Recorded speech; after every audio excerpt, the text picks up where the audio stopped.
Mesdames, Messieurs, bonjour. Midi, le journal, les titres. Ce samedi, jour de salubrité dans le pays à Dakar, c'est le chef de l'État qui a donné le premier coup de balai du Cleaning Day. Nous ferons le point dans la capitale et à l'intérieur du Sénégal. Le collectif Mbebes d'Afadoy s'est mobilisé pour empêcher aux camions de décharger les ordures. 10 parmi eux ont été interpellés par la police. Le sous-préfet des Niayes, que vous entendrez dans ce journal, parle d'actes de sabotage par le collectif Mbebes d'Afadoy. Khalifa Ababakar Sall, Ousmane Sonko, possibilité d'une alliance politique fort probable. L'analyste politique Momar Diong vous expliquera les raisons. Docteur Babacar Diop, dans Tranche de vie de ce samedi, 3 jours de funérailles en Iran. À partir de ce samedi, après l'assassinat du général Soleimani, inhumation mardi prochain, les Américains ont balancé un autre raid cette nuit. À la technique de ce journal, il y a Abdoulaye Diop, à la présentation Binta Diallo. Bienvenue à tous et à toutes. C'est le président de la République himself qui est descendu dans les rues ce samedi. Macky Sall lance officiellement la campagne de salubrité de Dakar. Dans sa caravane depuis ce matin, il y a Pabès Diba que nous allons retrouver dans un instant. En attendant à Mbebes où Pabès Diba est en ligne. Pabès est en ligne. Bonjour Pabès. Bonjour, Binta Diallo. Alors, vous êtes dans la caravane du président de la République. Où est-ce que vous en êtes depuis ce matin? Là, on est au rond-point Gédo où les travailleurs de l'UCG, de la mairie, donc également, ces travailleurs sont mobilisés pour répondre à l'appel du président de la République, le chef de l'État, qui a donc initié cette journée de propreté pour rendre la capitale et les autres villes du pays propres. Macky Sall l'a même dit, c'est bien de faire une journée de propreté, mais il veut que ça soit pérenne, que maintenant tous les citoyens s'approprient cette initiative pour rendre nos villes propres. Et il a, dans la foulée, demander à ce que chaque samedi donc soit consacré journée de propreté, chaque samedi du mois, donc le premier samedi de chaque mois, disons.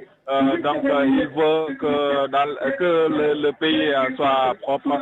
Voilà ce qu'a dit Macky Sall il y a quelques instants. Après donc Mermoz, chez lui, il a fait le rond-point Cheikh Béthio. Il a également fait le rond-point en face de l'école normale où là également tous les citoyens, beaucoup de citoyens se sont mobilisés et même les sportifs avec à leur tête Ibrahim Ouad qui a également mobilisé tous les sportifs pour répondre à l'appel du président de la République.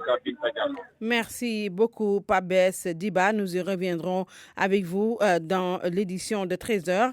Juste retenir que beaucoup de Sénégalais, d'usagers de la route, ont appelé tout à l'heure ici à la radio pour se plaindre des embouteillages que la caravane du président Macky Sall a provoqué alors qu'il y avait des alités qui devaient se rendre à l'hôpital. À Mbebes, les populations se sont mobilisées pour dire non ou empêcher aux camions de décharger les déchets. 10 membres du collectif ont été interpellés par la police Nongoka. Une dizaine de membres du collectif Mbebes d'Afadoy, dont 2 femmes, arrêtées par les forces de l'ordre et embarquées dans 2 fourgons de la police.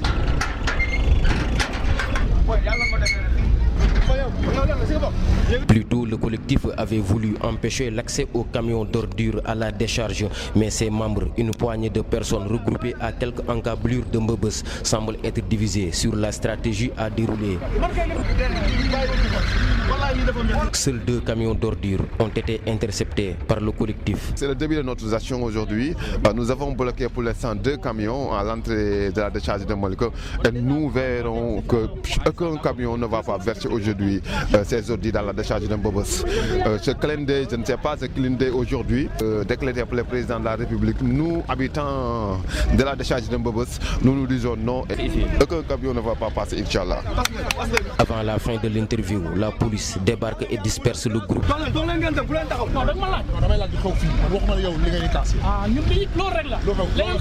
Tous les membres du collectif Mbobos de Fordoy constatent l'échec de leur plan d'action et sont ensuite interpellés.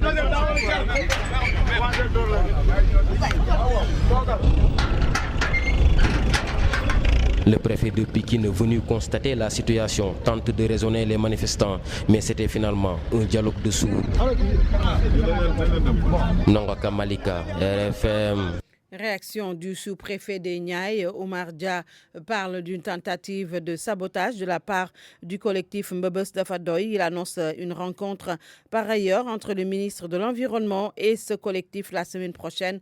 Vous entendrez Omar Dia au cours de ce journal. Thiès n'est pas en reste dans le 7-7al. C'est le gouverneur qui a donné le premier coup de balai en compagnie du maire de la capitale du Raï Talla Sylla et des autorités militaires. Le gouverneur de Thiès, Mohamedou Ndaw, donne le premier coup de balai. Les autorités administratives locales et les populations de Thiès promettent de rendre propres tous les coins et recoins de la capitale du Rail. Je pense qu'effectivement nous avons besoin de rendre nos villes propres. Comme on a l'habitude de le dire souvent dans nos villes, quand vous rentrez, ce sont les ordures qui disent. Et quand vous sortez également, c'est les ordures qui disent au revoir. Et dans la ville même, tout est sale en général. C'est Thiès, c'est nous, c'est Tiaout pour ce qui nous concerne et toutes les grandes villes, de rendre notre environnement, notre cadre de vie propre. Et je pense que ce sera bien. Le gouverneur de Thiès est aussi engagé à contribuer à la pérennisation de cette action. Vraiment, le premier samedi du mois, qu'on le fasse nous tous. Ça, c'est donc la première initiative de continuité. Et chacun avec les moyens dont il dispose. Nous, aujourd'hui, on a mobilisé donc l'UCG, qui est l'unité gouvernementale. Nous avons mobilisé les de l'armée. Nous avons mobilisé les riverains du quartier. Talla Sylla, le maire de Thiès, quant à lui, a lancé un appel aux ASC pour atteindre cet objectif. Il faut que les différents élus s'engagent. Il faut que les différentes associations s'engagent, notamment les associations de jeunesse, les associations sportives comme Orcave, Odecave, les ASC doivent s'engager. Les autorités locales, à travers cet acte citoyen, veulent redorer le blason de Thiès afin de lui rendre son lustre d'antan. RFM Thiès, Cheikh Anta Diop. Alors nous allons à présent écouter Oumar Diallo. Je vous le disais tantôt, il est le sous-préfet des Niayes qui parle d'une tentative de sabotage de la part du collectif Mbobos Dafadoy. Il annonce une rencontre entre le ministre de l'Environnement et ce collectif la semaine prochaine au micro de Nongoka.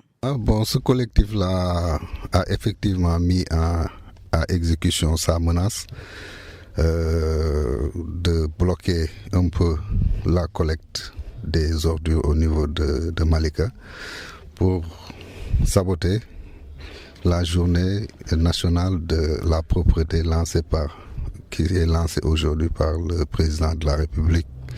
Nous avions pris les dispositions dès l'instant qu'on a eu l'information et nous avons travaillé en rapport avec les forces de sécurité pour quand même que cette journée se passe dans de très bonnes conditions pour que cette menace n'empêche pas le bon déroulement de cette journée. Donc nous avions surveillé la décharge par le commissariat de Malika. Nous avons fait aussi surveiller les axes qu'empruntent les camions de l'UCG pour venir. Et j'ai trouvé que le collectif, effectivement, a tenté de bloquer un camion qui déposait des ordures au niveau de la décharge. Donc, immédiatement, les éléments du commissariat de Malika sont intervenus et ils les ont interpellés au niveau de la décharge. Donc, immédiatement, les éléments du commissariat de Malika sont intervenus et ils les ont interpellés. Et on les a conduits au commissariat. Et je pense que nous allons relancer cette rencontre, cette audience avec monsieur le ministre de l'Environnement, le préfet de Pikine s'y attelle. Et je pense que dès le début de la semaine prochaine, ils pourront être reçus.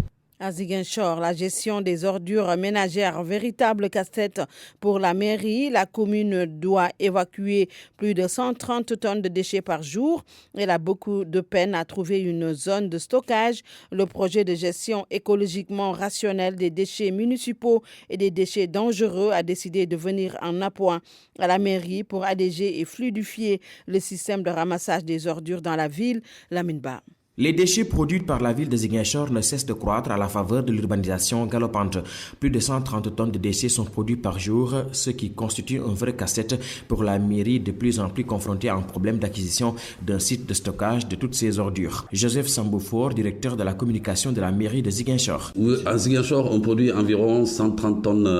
On a pu évacuer tout ça sur Matoro, sur la décharge. Là aussi, vous savez, Ziguinchor, on n'a plus véritablement d'espace pour pouvoir gérer ces questions. On peine déjà à avoir de l'espace pour faire habiter les gens. On ne peut pas gérer les déchets au milieu des habitats, donc on ne peut que compter sur les communes environnantes parce que la décharge qui est utilisée jusque-là s'avère être en cours de saturation. Pour aider l'institution municipale à faire face à ce problème, le projet de gestion écologiquement rationnelle des déchets municipaux et des déchets dangereux a décidé d'intervenir à travers plusieurs axes. Ibrahim Aka est le coordinateur du Prodimud. Une première action avec l'hôpital régional de Ziguinchor pour la mise en place d'une unité de traitement des déchets biomédicaux qui va polariser toutes les structures de santé de la commune et une unité de pré-traitement des déchets plastiques également qui permettra justement de faire face à ce fléau-là. Nous avons le programme national de gestion des déchets qui également vient en accompagnement. Aujourd'hui, nous sommes dans une stratégie de relance de ce programme-là qui peut jouer un rôle très important en matière d'assainissement. Que rien que pour la ville de Ziguinchor, c'est un programme qui est en mesure de créer 300 emplois. Un centre intégré de valorisation des déchets est aussi en cours de construction de la part de Prodimud pour aider à une gestion plus optimale des ordures avec un projet de création de près de 300 emplois chez les jeunes. Lamine Ba, Ziguinchor, Radio Futur Média. À Kédougou, le gouverneur entend instituer une journée mensuelle pour la propreté de la région. William Manel au micro de Ibrahima Diabakhate. Je voudrais qu'à partir d'aujourd'hui, au-delà de ce lancement, que l'on sente que Kédougou a bien compris le message du chef de l'État. Que l'on voit partout des jeunes, des femmes, dans les quartiers, dans les maisons, s'activer pour rendre propre notre région. Mais à partir du mois prochain, ce sera par petits groupes, dans les quartiers, dans les rues, dans les ruelles, dans les villages, un peu partout, que l'on sente une forte mobilisation, même au niveau des services. Et j'engage les chefs de service à en faire autant avec tout le personnel, tous les mois, tous les premiers samedis de chaque mois, que le gouverneur sorte avec son personnel pour nettoyer la gouvernance, par exemple. Et que ça soit ainsi pour les autres services aussi. RFM. L'actualité politique. À 12h13, Ousmane Sonko et Khalifa Sall peuvent former une coalition politique pour mener ensemble le combat pour la préservation de la démocratie au Sénégal. C'est l'avis de Momar Diong, journaliste et analyste politique. Il rappelle que les deux hommes ont des dossiers qui pourraient leur permettre de s'unir pour mener le combat. L'ex-député maire de Dakar, récemment élargi de prison, doit se battre pour recouvrer ses droits civils et politiques. Le leader de PASTEF, lui aussi, est dans le collimateur de la justice avec l'affaire des 94 milliards. Momar Diong, joint par Barthélémy Ngom. Naturellement, Ousmane Sonko et Khalifa Sall, qui ne sont pas dans le gouvernement, ne peuvent pas être liés par une alliance gouvernementale. Donc, on peut envisager entre eux qu'une alliance politique ou une alliance électorale. Or, moi, j'écarte d'emblée l'hypothèse d'une alliance électorale pour deux raisons. La première raison, c'est qu'il n'y a pas d'échéance en vue. On ne sait pas quand est-ce qu'aura lieu la prochaine élection. Et donc, il est difficile d'envisager maintenant une alliance électorale entre les deux. Il s'y ajoute également que je verrais mal, même dans le cadre d'une élection, Ousmane Sonko être lié par une alliance électorale avec Khalifa Sall, parce que lui, il incarne l'antisystème. Or, il me semble que quelqu'un comme Khalifa Sall a été moulé qu'il dit vouloir combattre. Donc, j'écarte l'hypothèse d'une alliance électorale. Il ne reste donc que la possibilité d'une alliance politique entre les deux hommes. Une alliance politique, d'abord, dans un premier temps, pour se battre, pour conserver et consolider les acquis démocratiques. politiques. Je crois qu'ils peuvent se retrouver dans le cadre d'un front, comme c'est le cas d'ailleurs dans le cadre du Front national de résistance. Là, c'est possible. Il y a également, M. Khalifa Sall doit se battre pour le recouvrement de ses droits civils et politiques. Et il peut partager ce combat avec quelqu'un comme Ousmane Sonko, qui est aussi dans le collimateur. Vous n'êtes pas sans savoir qu'il y a le dossier des 94 milliards qui est pendant devant la justice, et il a besoin peut-être de s'associer à des acteurs politiques pour imposer un rapport de force qui fera, le cas échéant, qu'il puisse sortir indemne de cette affaire des 94 milliards. Donc, sur ces questions politiques-là, le recouvrement des droits civils et politiques de Khalifa Sall, l'affaire des 94 milliards, la consolidation de la démocratie, de quoi ils peuvent partager un combat. Donc, on ne peut envisager entre eux qu'une alliance politique de cette nature. Le directeur général de Sénélec et dans le monde rural, Pape Mademba Bitèye, supervise la mise en service des installations électriques dans des villages qui n'étaient jusque-là pas alimentés. Il est au micro de Ibrahima Djamé. Au nom de Monsieur le ministre du Pétrole et des Énergies, M. Mohamedou Makhtar Cissé, et à l'ensemble du comité de direction qui nous accompagne, et également au nom de Monsieur le directeur général de l'ASER, notre ami et frère Baba Diallo, procéder aujourd'hui à la mise en service de l'électrification des 3 villages de la commune. C'est la volonté de Monsieur le Président de la République de réduire les fractures, de réduire les inégalités pour que tout Sénégalais, quelle que soit sa position géographique, puisse se sentir tout simplement sénégalais. Parce qu'ayant accès aux mêmes droits en tout ce qui concerne les usages, que ce soit l'électricité, que ce soit l'eau, que ce soit les pistes, que ce soit les routes, que ce soit les infrastructures en un mot. À Kédougou, le ministère de l'Éducation nationale entreprend d'améliorer le niveau des maîtres. Objectif, apporter des correctifs aux dysfonctionnements notés dans la gestion des classes multigrades. À Kédougou, nous retrouvons Ibrahima Diabakhate. La gestion des classes multigrades constitue une sérieuse préoccupation des autorités du ministère de l'Éducation nationale. La direction de la formation et de la communication a entrepris un certain nombre d'initiatives allant dans le sens de l'amélioration du niveau de formation des maîtres détenteurs de ces classes multigrades. Mohamedou Moustapha Diagne est le directeur de la formation et de la communication au ministère de l'Éducation nationale. Nous avons, dans le cadre de la formation des élèves maîtres, constaté que cette pédagogie des grands groupes, notamment en ce qui concerne les classes multigrades, n'est pas suffisamment prise en compte par les référentiels de formation.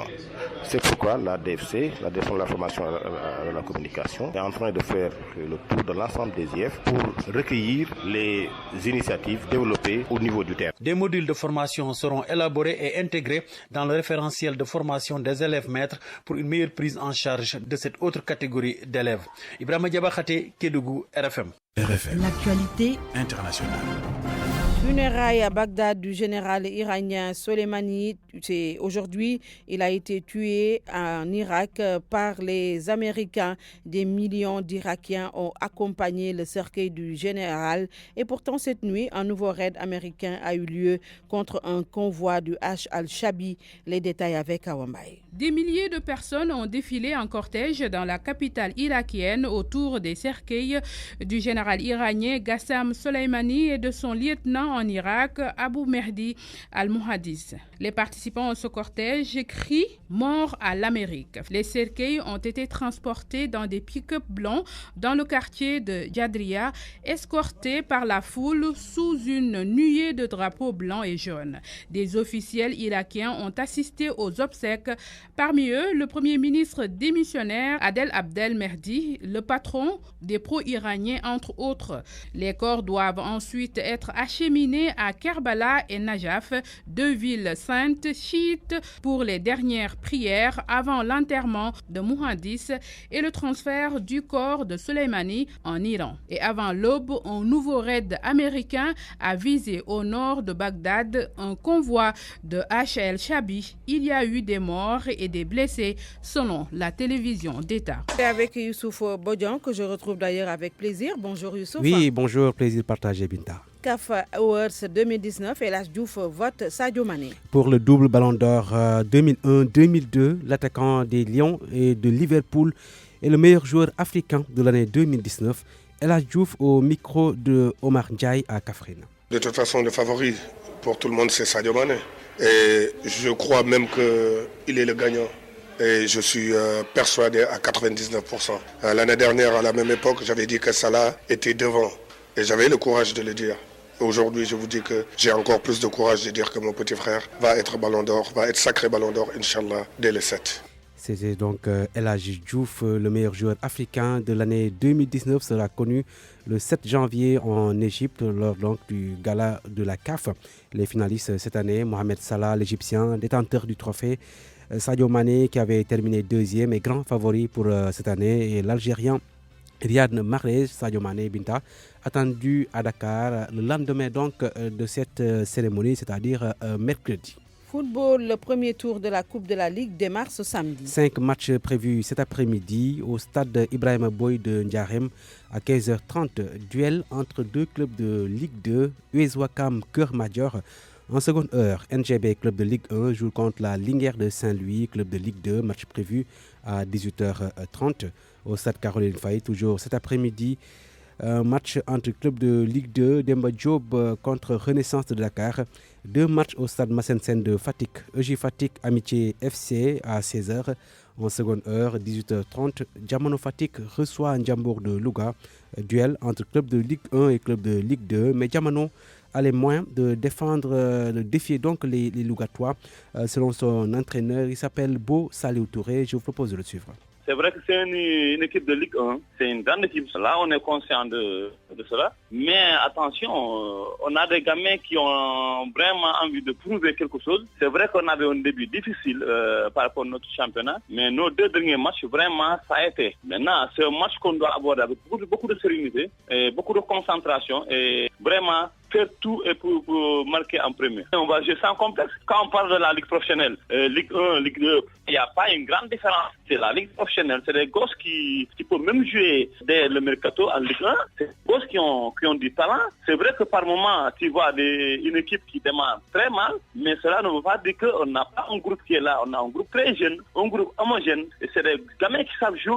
C'est vrai qu'ils n'ont pas la chance aussi de jouer. Et la Ligue professionnelle, c'est leur première année. Et je pense qu'ils ont envie vraiment de montrer quelque chose. Surtout quand on a une équipe de Ligue 1.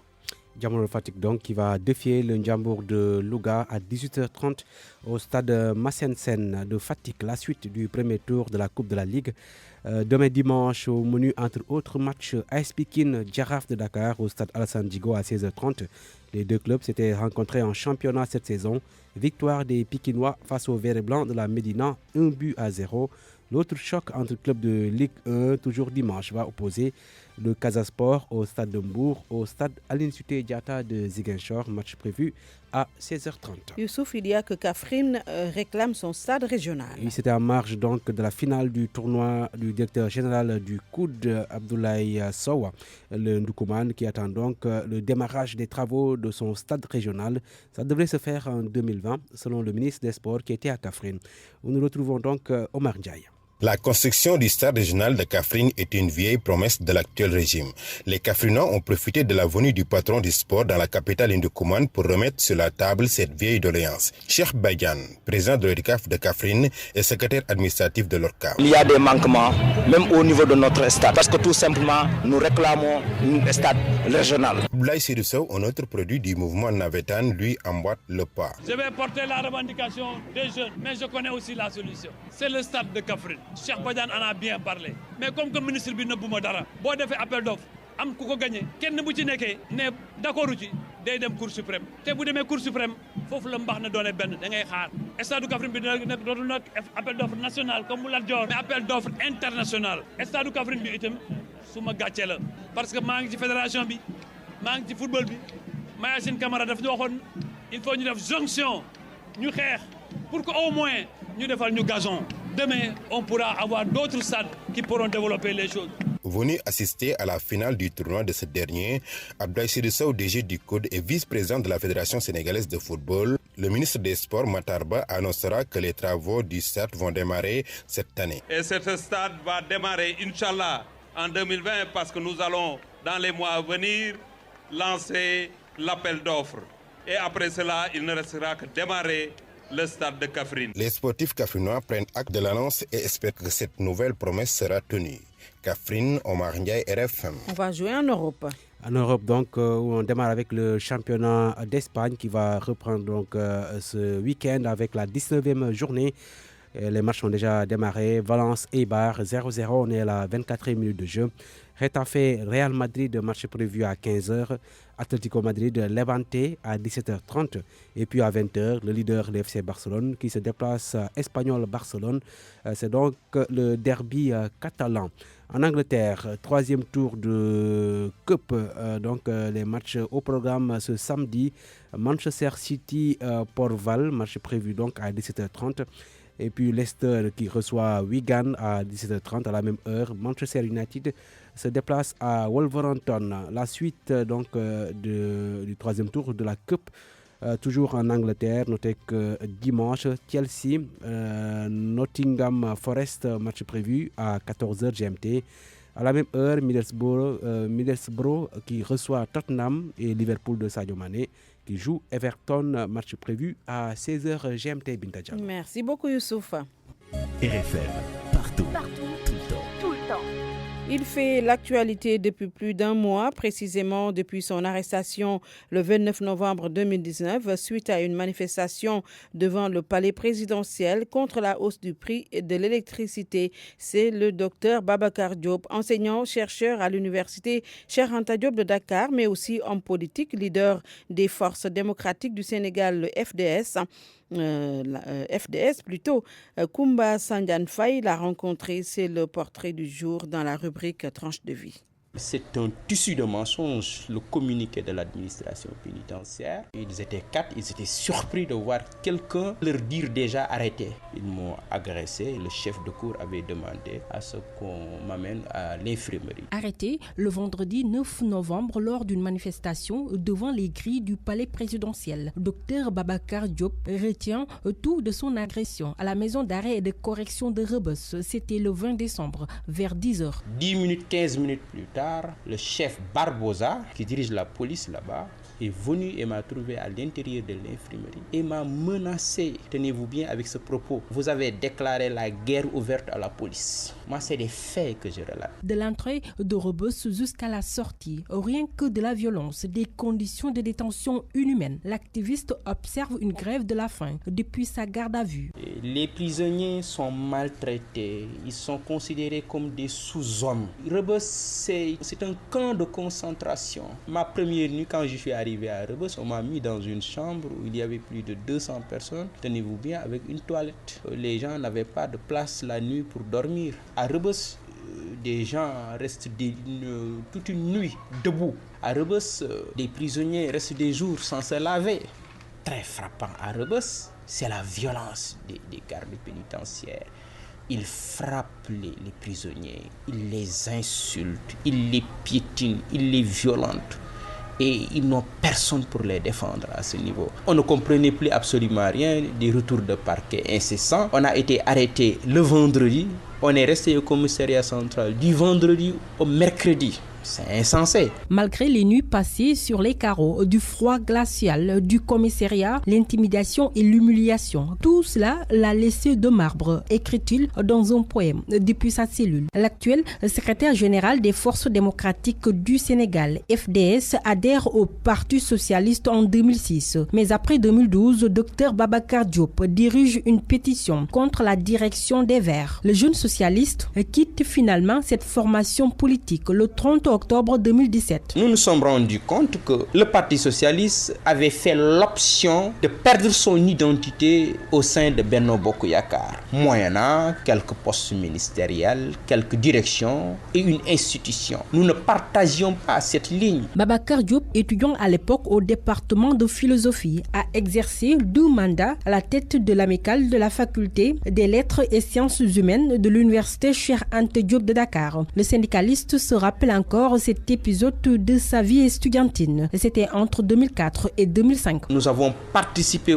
à la construction de pavillons par nos revendications. J'arrive à l'université et je tombe, mes premiers mois, je tombe sur l'affaire Balla Gaye comme ça, je comprends. Je ne peux pas rester seul sans un livre. Sans le livre, je serais incapable de continuer mon combat politique. C'est le livre qui nourrit mes idées. Les livres m'ont permis de dialoguer avec des hommes de l'histoire, comme le vieux Abraham Lincoln, de dialoguer avec Senghor, de dialoguer avec Mamadou Dia. Les livres aussi m'ont permis de voir ce que des législateurs aussi pensaient de l'organisation de la cité. Auteur du livre intitulé « Le feu sacré de la liberté » publié en décembre 2010, l'écrivain ne s'est pas reposé l'esprit lors de son séjour carcéral. Si ça touche la prison, il n'accepte pas que ça sorte. J'ai écrit beaucoup des poèmes sur l'engagement politique. Dans les prochains jours, j'en publierai. La violence, la prison ou même la mort, le jeune politique est conscient du chemin si épineux qui l'attend. Certes, la famille en souffre plus, mais Dr Babacar Diop lui renvoie à ceci. J'ai ma mère, j'ai ma tante qui m'a élevé. C'était très compliqué. En prison, j'ai pensé à cette famille. Le Sénégal vaut tous les sacrifices. RFM, la presse du jour.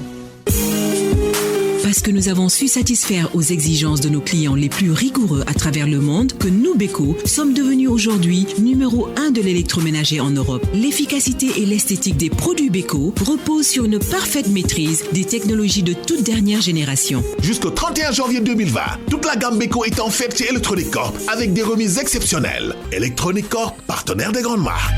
Beko vous offre votre revue de presse. Mohamed Ali Mouba, bonjour. Bonjour. Cleaning Day, le jour J. La République à la recherche de la propreté. Tous au ballet national lance en manchette Wa Grand Place. Démarrage aujourd'hui donc de l'opération Sénégal propre Macky Sall pour donner le coup de pioche.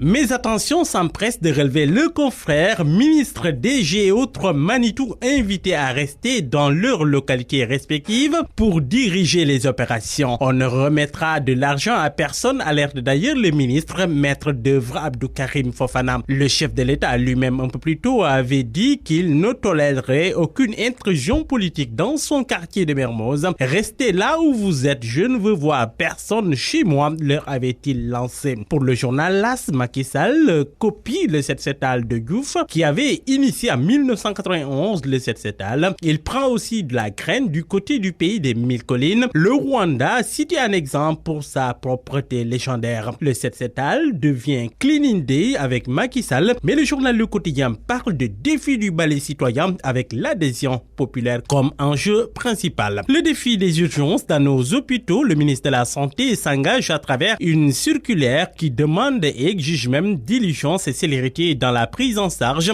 Vox Populi semble dire enfin Diouf Sarr qui prend en charge les urgences, car désormais tout patient qui arrive en situation d'urgence doit être prioritairement pris en charge. Selon Le Quotidien, l'État vole au secours des patients. Reportage ce matin du journal LAS, la population applaudit dès demain, mais se montre sceptique quant à la mise en œuvre. Sceptique aussi le journal Vox Populi qui relève que les mesures risquent d'être plombées par un déficit en ressources humaines en la matière. Il n'y a que 60 médecins urgentistes au Sénégal, relève encore le confrère. Politique alliance électorale en gestation entre Ousmane Sonko et Khalifa Sall. Les journaux donnent la nouvelle ce matin et selon Le Quotidien, c'est Sonko qui drague l'ancien maire de Dakar. Le leader de PASTEF qui a reçu hier Khalifa Sall y croit dur comme fer. Selon le journal Les Échos, on s'achemine tout droit vers une nouvelle coalition contre les maquis. Il serait judicieux de nous retrouver autour d'un objectif pour l'intérêt du Sénégal, a affirmé le socialiste. Comme réponse, Sonko lui retourne: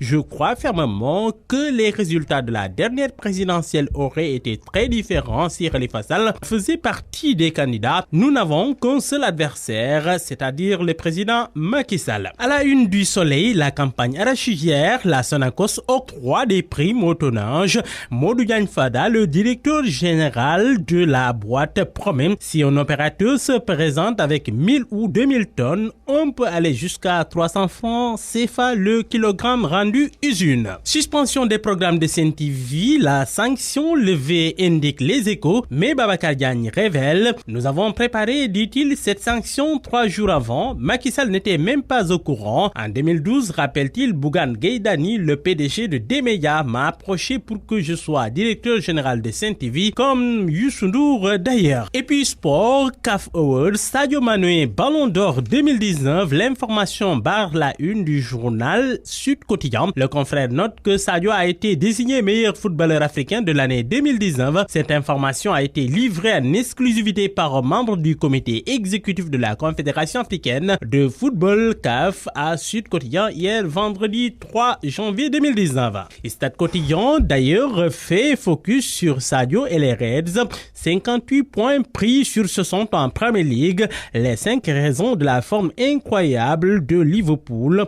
Un Sadio Mané stratosphérique, un effectif complet et solide aussi. Le journal Record note dans sa livraison du jour que Sadio Mané est dans le 11 type de l'équipe. Il côtoie Messi et Ronaldo, aucun autre africain dans ce 11 type de l'équipe. Sadio, le meilleur buteur africain en 2019.